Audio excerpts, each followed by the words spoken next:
Assalamualaikum warahmatullahi wabarakatuh. Perkenalkan, nama Asrul Relatif, NIM 120190053, kelas RA, tugas anatomi sistem antrian bank. Sebelum membahas mengenai anatomi sistem antrian pada bank, mari kita definisikan sistem terlebih dahulu. Sistem merupakan gabungan dari beberapa komponen yang saling berinteraksi dalam suatu lingkungan tertentu dalam mencapai suatu tujuan. Nah, di dalam pendekatan sistem bertujuan untuk mengambil sebuah keputusan agar suatu sistem dapat berjalan dengan baik.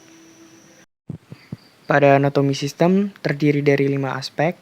Yang pertama ada aspek struktural, yang kedua ada aspek fungsional, yang ketiga ada aspek boundary, yang keempat ada aspek lingkungan, dan yang kelima ada aspek tujuan.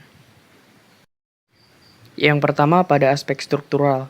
Nah, pada aspek struktural didefinisikan sebagai aspek yang terdiri dari sekumpulan komponen yang dapat dilihat dengan mata telanjang, pada umumnya dikelompokkan atas komponen manusia, komponen mesin atau peralatan, dan komponen material yang saling berinteraksi.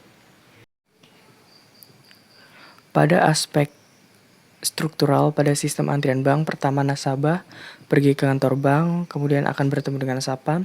Sapam akan bertanya kepada nasabah apa tujuan untuk datang ke kantor bank.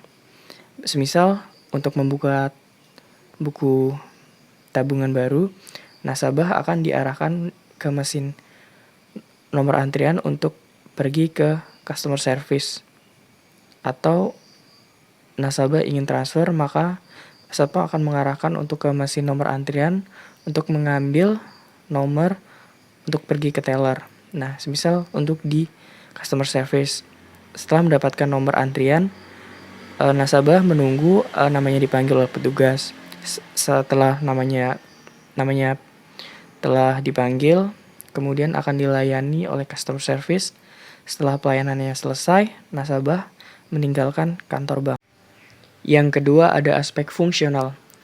Aspek fungsional merupakan aspek yang mengintegrasikan antara komponen satu dengan komponen yang lain. Interaksi inilah yang akan membentuk suatu fungsi dan karakteristik dari sistem tersebut.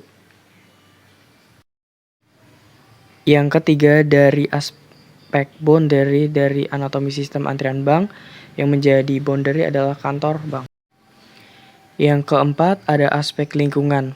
Aspek lingkungan merupakan aspek yang berkaitan dengan posisi sistem dan fungsinya dalam suatu lingkungan tertentu. Pada lingkungan luar sistem, pada antrian bank terdapat pertama ada petugas parkir, ada manajer, kemudian ada office boy, dan auditor. Yang kelima ada aspek tujuan. Aspek tujuan adalah aspek yang berkaitan dengan tujuan sistem tersebut. Di sini adalah tujuan dari sistem antrian bank. Yang pertama, memberikan pelayanan terbaik bagi nasabah. Yang kedua, dapat mengefisiensi waktu tunggu serta waktu pelayanan. Dan yang ketiga, memberikan kepuasan bagi nasabah.